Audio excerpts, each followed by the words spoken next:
में टाइम नहीं देती है, घमंडी है, पता नहीं क्या क्या आपको बोल जाएंगे, पागल भी बोलेंगे कि पागल है, अपनी धुन में रहती है। तो कोई तरीके से ना कैसे हैं आप, उम्मीद करती हूँ आप सब अच्छे होंगे और खूब मन लगाकर अपनी पढ़ाई कर रहे होंगे। तो फ्रेंड्स, यहाँ मैं बात करने वाली हूँ कि एक हाउस वाइफ को किस तरीके से अपना टाइम मैनेजमेंट करना चाहिए ताकि वो अपनी पढ़ाई के लिए 5 से 6 घंटे निकाल पाए।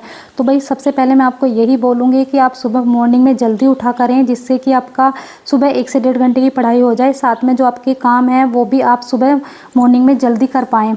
अगर आप अपने सुबह के काम मॉर्निंग में जल्दी कर लेंगे, क्योंकि आजकल गर्मी काफ़ी है और गर्मी में काम नहीं होता है, हम वैसे ही थक जाते हैं, तो सुबह के जो काम है वो जल्दी आपके ख़त्म हो जाएंगे और आपके पास जो है टाइम पढ़ने के लिए बच जाएगा। दूसरा आप क्या कर सकती हैं कि जैसे ही आपके घर के काम ख़त्म हो जाते हैं, आप सीधे अपने रूम में आइए जहाँ पे आप पढ़ाई करते हैं और वहाँ पे आके आप अपनी पढ़ाई करना स्टार्ट कर दीजिए। चाहे आपको कोई कुछ भी बोले कि हमें टाइम नहीं देती है, घमंडी है, पता नहीं क्या क्या आपको बोल जाएंगे, पागल भी बोलेंगे कि पागल है, अपनी धुन में रहती है, तो कोई बात नहीं है। जो फ़िलहाल अब बोल रहा है बोलने दो, आपको उनकी बातों पे ध्यान नहीं देना। बस आपको ये है कि मुझे एक जॉब चाहिए और मुझे इस बार अपनी जो है हर हालत में गवर्नमेंट जॉब चाहिए। तो तीसरा आप क्या कर सकते हैं कि जो भी आपके ऐसे काम हैं कि आप उन्हें मतलब जैसे सुबह मॉर्निंग में ना करके आप शाम को कर सकते हैं। इससे क्या होगा कि जो आप जैसे सुबह मॉर्निंग में पढ़ाई करी, उसके बाद आप थोड़ा रेस्ट कर लेंगे। रेस्ट करने के बाद दोपहर में मान लिया आप 1-1.5 घंटे सो गए, उसके बाद फिर आपको जो है पढ़ाई करेंगे। पढ़ाई करने की वजह से जो हमारे सर में दर्द हो जाता है, हम थक जाते हैं, वो जो थकावट है उसके बाद आप अपना वो जो काम आपने बचा के रखा है उसे कर सकते हैं। इससे क्या होगा, आपका काम भी हो जाएगा और जो पढ़ने की वजह से आपका जो सर है वो भारी हो गया है वो भी ठीक हो जाता है, क्योंकि रेस्ट का एक रेस्ट हो जाता है और काम का काम हो जाता है। ऐसा नहीं है कि जो भी काम आपके कि आप 12 बजे तक लग रहे हैं, 12 बजे तक सारा काम अभी करना है, शाम के लिए कुछ नहीं छोड़ना। ऐसा मत करो, क्योंकि ये जो काम है लाइफ में कभी ख़त्म नहीं होते हैं। और अगर इस बार आपकी जॉब लग जाएगी तो सोचो कितना अच्छा होगा, आप एक गवर्नमेंट टीचर होंगी और आपका मान सम्मान घर में बढ़ेगा, बाहर के लोग भी आपका मान सम्मान करेंगे। अब तो चाहे आप दिन सुबह से लेकर शाम तक काम करते रहो गधे की तरह, कोई आपको ये तक नहीं बोलने का हाँ कि आप इतना काम करते हो।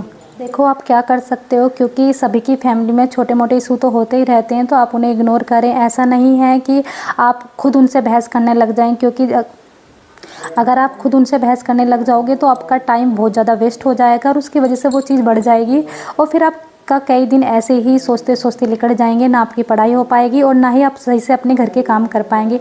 तो जो छोटी मोटी चीज़ें हैं जहाँ पे आप इग्नोर कर सकते हैं तो ज़्यादा से ज़्यादा इग्नोर करें, क्योंकि फ़िलहाल हमें अपनी नौकरी चाहिए। अगर ऐसे ही झमेलों में हम पड़े रहेंगे तो हम नहीं पढ़ाई कर पाएंगे, क्योंकि जब भी आप पढ़ने बैठोगे आपको वो बातें याद आएंगी और फिर आपका जो मन है वो पढ़ाई से हट जाएगा और पूरा समय आपका बर्बाद हो जाएगा।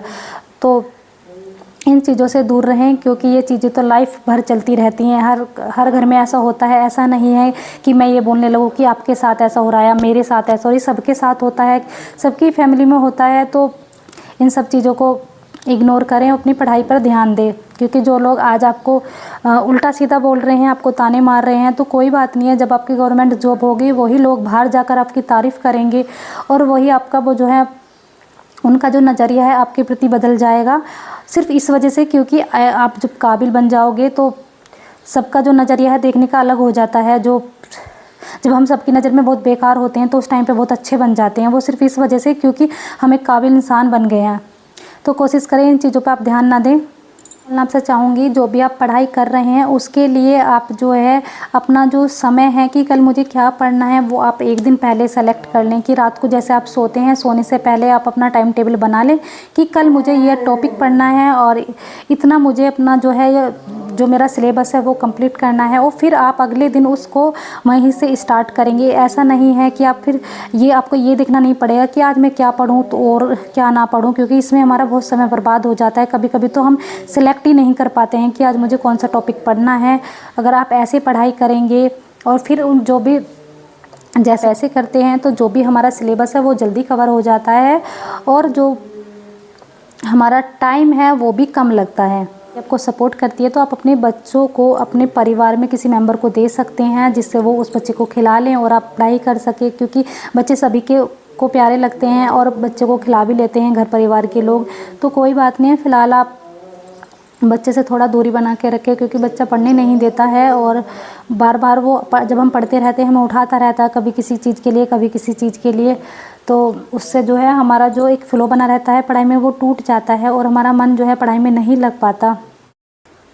लास्ट में मैं आपसे इतना ही बोलना चाहूँगी, खूब मन लगा कर पढ़ाई कीजिए, क्योंकि पढ़ाई जो है हमें ज़मीन से उठाकर आसमान तक ले जाती है और हमारा मान सम्मान हमें वापस दिला देती है। तो उम्मीद करती हूँ आप सब खूब मन लगाकर अपनी पढ़ाई करेंगे और खूब मन लगाकर अपनी जो है पढ़ाई कर भी रहे होंगे। अगर आपको मेरी ये वीडियो पसंद आए तो चैनल को ज़रूर सब्सक्राइब करें, लाइक करें, कमेंट करें। Thank you.